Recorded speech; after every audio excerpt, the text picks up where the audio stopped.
Hello বন্ধুরা, আমি টিনা চলে আসলাম Tina's cooking and daily blog থেকে। তো এটাই আমার আজকে তোমাদের সাথে প্রথম আমি শেয়ার করতে যাচ্ছি আমার সকালের ভিডিও। যদিও তেমন কিছু না, এটা তোমরা সবাই প্রতিদিন করো। তো যেহেতু আমি ইউটিউব চ্যানেলে কাজ করব বলে ঠিক করেছি, তো আজকে আমি সকাল সকাল উঠে গেছি এবং তোমাদের সাথে শেয়ার করব বলে তো চলে আসলাম। তো এই তো আমার আটা করা হয়ে গেছে এবং আমি রুটিটাও ভেজে নিয়েছি। সকালবেলা উঠেই বন্ধুরা দেখলাম যে অযোধ্যায় বৃষ্টি হচ্ছে।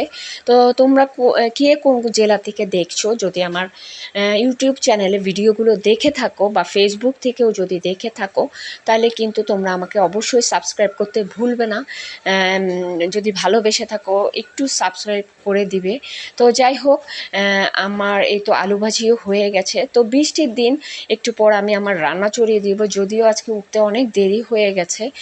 তো সকালবেলা সাধারণত আমি এই ধরনের নাস্তাই করি। তো যেদিন আসলে চেঞ্জ কিছু দেখার হবে, তোমাদের সাথে অবশ্যই শেয়ার করব। ও ভিন্ন কিছু যদি খেয়ে থাকি, তো এই তো আমি আমার চা এবং আমার নাস্তা নিয়ে বসে গেছি। সকালবেলা আমি বেশিরভাগই একাই নাস্তা করি, কারণ আমার হাজব্যান্ড সে সময় ঘুমে থাকে।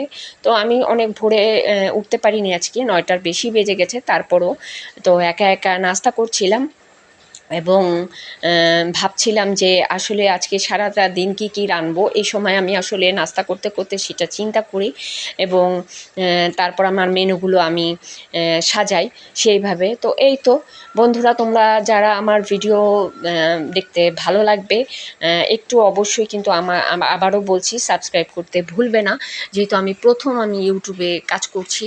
তো এই তো, আর একটু পরে আমি আমার মেনু হয়তো তোমাদের সাথে শেয়ার করতে পারবো। দুপুরের মেনু আমি একটা হলেও তোমাদের সাথে দুপুরবেলা শেয়ার করব যে আমি কি রান্না করছি বা কি করছি। একটা মেনু তোমাদের সাথে আমি শেয়ার করেছি।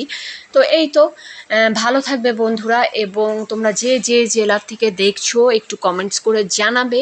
আমি কমেন্টস করলে অবশ্যই অনেক খুশি হব এবং তোমাদের জন্য সুন্দর সুন্দর ভিডিও বানাবো। তো আজকে আমি করেছিলাম ছোট মাছ দিয়ে, রান্নাটা শুরু করে দিয়েছি। ছোট মাছ দিয়ে আলু কুচি করে এটা ভাজা ভাজা করেছি। এই রেসিপিটাও আমি তোমাদের সাথে শেয়ার করব। ভালো থাকবে বন্ধুরা।